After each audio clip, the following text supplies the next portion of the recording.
Blue Narrative ሰላም ጤና ይስጥልን እንደምን አላችሁ? ዛሬ ይዤላችሁ የቀረብኩት መረጃ ከመቼውም ጊዜ በላይ የምትገረሙበት እጅግ አስገራሚና አዝናኝም ሊሆን ይችላል። ምናልባት ለብዙዎቻችን ለማመን የሚከብድና እጅግ አነጋጋሪ የሆነ ጉዳይ ነው። አንዳንድ ጊዜም አስፈሪም ሊሆን ይችላል። በድንበር ጥበቃ ታሪክ ታይቶ የማይታወቅ የተፈጥሮን አስፈሪ ኃይሎች ከሀገር መከላከያ ጋር ለማቀናጀት የታለመ አንድ እጅግ አስደንጋጭ እቅድ በጎረቤት ሀገር ህንድ በኩል ተሰምቷል። በሶሻል ሚዲያ ላይ የሚዘዋወሩ ምስሎችን አይታችሁ ሊሆን ይችላል። አዞዎች የጦር ልብስ ለብሰው፣ እባቦች ደግሞ በአጉሊ መነጽር ድንበር ሲቃኙ የሚያሳዩ ምስሎች በብዙዎቻችን ዘንድ እንደ ቀልድ ቢታዩ ከጀርባው ያለው ግን እጅግ ጥልቅ የሆነ እውነትና ስትራቴጂካዊ ነው። ዛሬ የምነግራችሁ ስለ ህንድ ድንበር ጥበቃ ኃይል ወይም BSF አዲሱና ያልተለመደው የጥበቃ ስልት ሲሆን ጉዞአችንን እዚያው አስጀምረን ዓለምን ወዳስደመመው ሌሎች የእንስሳት የስለላ ታሪኮችን እንወስዳቸዋለን። የህንድና የባንግላዴሽ ድንበር በዓለም ላይ ካሉ ረጅምና እጅግ ውስብስብ ድንበሮች አንዱ እንደሆነ ይታወቃል። በተለይ በምዕራብ ቤንጋል እና በአሳም ግዛቶች የሚገኙ ድንበሮች ሰው ሰራሽ አጥር ለመገንባት እጅግ አስቸጋሪ የሆነ ረግረግ ቦታዎች፣ ወንዞችና ጥቅጥቅ ያሉ ደኖች የሚገኙባቸው ናቸው። በእነዚህ ከ175 ኪሎ ሜትር በላይ በሚሸፍን አስቸጋሪ መሬት ላይ በየቀኑ የሚደረጉ ህገወጥ ዝውውሮችና የሰዎች ሰርጎ መግባትና መውጣት ለመቆጣጠር የህንድ መንግስት ለዓመታት ሲታገል ቆይቷል። አሁን ግን የሀገሪቱ የሀገር ውስጥ ጉዳይ ሚኒስትር አሚት ሻህ በሰጡት አዲስ መመሪያ መሰረት በዘመናዊ ቴክኖሎጂ ብቻ መመካት ሰልችቶት ወደ ተፈጥሮ ኃይሎች ፊቱን አዙሯል። ይህ መመሪያ በረግረግና በውሃማ ቦታዎች ላይ አዞዎችንና መርዛማ እባቦችን እንደ ህያው አጥር ለመጠቀም የቀረበ አዲስና አስፈሪ ሐሳብ ነው። እንዲሁም አስደንጋጭ። እንደ አውሮፓውያን አቆጣጠር በ2026 ዓ.ም የወጣው አንድ የውስጥ ምስጢራዊ ሰነድ እንደሚያመለክተው የህንድ የጥበቃ ኃይል እነዚህን ተሳቢ እንስሳት በድንበር አካባቢ ማሰማራቱን ተግባራዊነቱን በዝርዝር ማጥናት ጀምሯል። ይህ እቅድ በወረቀት ላይ ብቻ ያለ ሳይሆን በመስክ ላይ ያሉ የጦር ክፍሎችን እንስሳቶችን እንዴት ማግኘት እንደሚችሉ፣ እንዴትስ ለጥበቃ ተግባር ሊሰማሩ እንደሚችሉ ጥናት እንዲያቀርቡ ታዘዋል። አስቡት፣ አንድ ህገወጥ አዘዋዋሪ በጨለማ ወንዝ ተሻግሮ ድንበር ለማለፍ ሲሞክር ከፊት ለፊቱ የሚጠብቀው የሰው ዘበኛ ሳይሆን በጭቃ ውስጥ ተደብቆ የሚጠብቅ ግዙፍ አዞ ወይም ደግሞ በዛፎች ላይ የተጠመጠመ መርዛማ እባብ ቢሆን የሚፈጠረውን ድንጋጤና ስጋት። ይህ ተፈጥሯዊ ማስፈራሪያ ተብሎ የተሰየመው ስልት በሰው ኃይል ሊጠበቁ የማይችሉ ቦታዎችን በቋሚነትና በዝቅተኛ ወጪ ለመጠበቅ የታለመ ነው። ምን ያህል አስቀያሚና አስፈሪ ሊሆን እንደሚችል አስቡት። ይህ ተግባር እንዴት ሊከናወን ይችላል የሚለው ጥያቄ የብዙዎች ጭንቀት ነው። እንደ ዕቅዱ ከሆነ በተለይ የወንዝ ዳርቻዎችንና ረግረጋማ ቦታዎችን ለአዞዎች ተስማሚ መኖሪያ በመሆናቸው በእነዚህ አካባቢዎች የአዞዎችን ቁጥር እንዲጨምር በማድረግ የማይታለፍ የተፈጥሮ አጥር ለመፍጠር ታስቧል።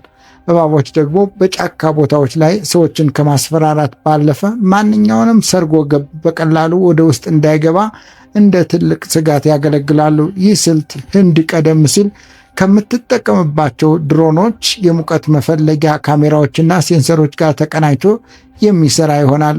ሆኖም ግን የቴክኖሎጂ ውጤቶች ሊበላሹ ወይም በጠላት ሊሰለሉ ቢችሉም የተፈጥሮ አዳኝ እንስሳ ግን ያለምንም መቆራረጥ ስራቸውን ይሰራሉ የሚል እምነት በመንግስት በኩል አለ። ይሁን እንጂ ያልተለመደ እቅድ ብዙዎችን ጥያቄዎችና ተቃውሞችን እያስነሳ ይገኛል። የመጀመሪያውና ዋነኛ ስጋት የአካባቢው ንጹህ ዜጎች ደህንነት ነው። በድንበር አካባቢ የሚኖሩ ገበሬዎችና አሳ አጥማጆች በእነዚህ አስፈሪ እንስሳት ሰለባ ሊሆኑ ይችላል የሚለው ስጋት ከፍተኛ ነው። በተጨማሪም የእንስሳት መብት ተሟጋቾች እንስሳቱን ለጦር ወይም ለድንበር ጥበቃ ተግባር ማሰማራት ተፈጥሯዊ ባልሆነ መንገድ እንዲኖሩ ያደርጋቸዋል በሚል እየተቃወሙ ነው። ሌላው ትልቁ ፈተና ደግሞ እነዚህ አራዊት እንዴት አድርጎ በአንድ የተወሰነ ክልል ውስጥ ብቻ ማቆየት ይቻላል የሚለው ነው። አዞዎችና እባቦች ድንበር አይለዩም። ስለዚህም የራሳቸውን ወታደሮች ወይም ንጹህ ዜጎችን እንዳያጠቁ የሚደረገው ጥንቃቄ እጅግ ውስብስብ እንደሚሆን ባለሙያዎች ያስጠነቅቃሉ። በሌላ በኩል ደግሞ የህንድ ባለስልጣናት ይህንን ስልት እንደ መጨረሻ አማራጭ ነው የሚያዩት። በቢሊየን የሚቆጠር ዶላር የሚጠይቁ የኤሌክትሮኒክስ አጥሮች በጎርፍና በአፈር መሸርሸር ምክንያት በሚፈርሱበት ወቅት እነዚህ ህያው ፍጥረታት እንደ ቋሚ ጥበቃ ያገለግላሉ። ይህ አይነቱ ስልት በጥንታውያን ነገስታት ዘንድ በቤተ መንግስት ዙሪያ አዞዎች ያሉበት ጉድጓድ ከመቆፈር ጋር ይመሳሰላል። አሁን ግን በ21ኛው ክፍለ ዘመን በዘመናዊ መሳሪያ የታጠቀ የድንበር ጥበቃ ኃይል ይህንን የጥንት ጥበብ ለመጠቀም መወሰኑ ዓለምን አስገርሟል። በተለይ በምዕራብ ቤንጋልና በአሳም በኩል የሚደረገው የከብት ዝውውርና የሰዎች ዝውውር ለህንድ ብሔራዊ ደህንነት ትልቅ ስጋት በመሆኑ መንግስት ማንኛውንም አይነት ስልት ለመጠቀም ቆርጦ ተነስቷል።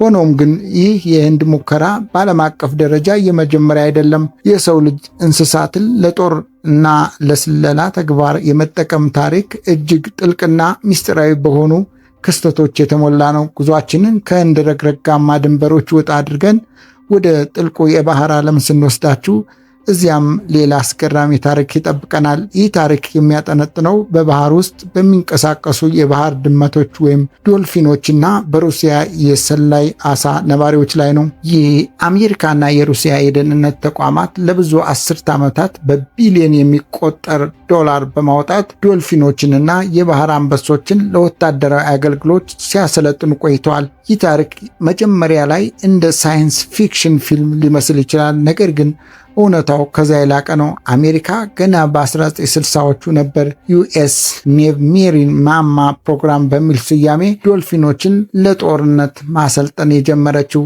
እነዚህ ዶልፊን እንደ ተራ የባህር እንስሳ አይደሉም። በሰው ሰራሽ ራዳር ወይም ሶናር ሊገናኙ የማይችሉ ጠላት ፈንጂዎችን በባህር ውስጥ የመፈለግና የማግኘት ልዩ ብቃት አላቸው።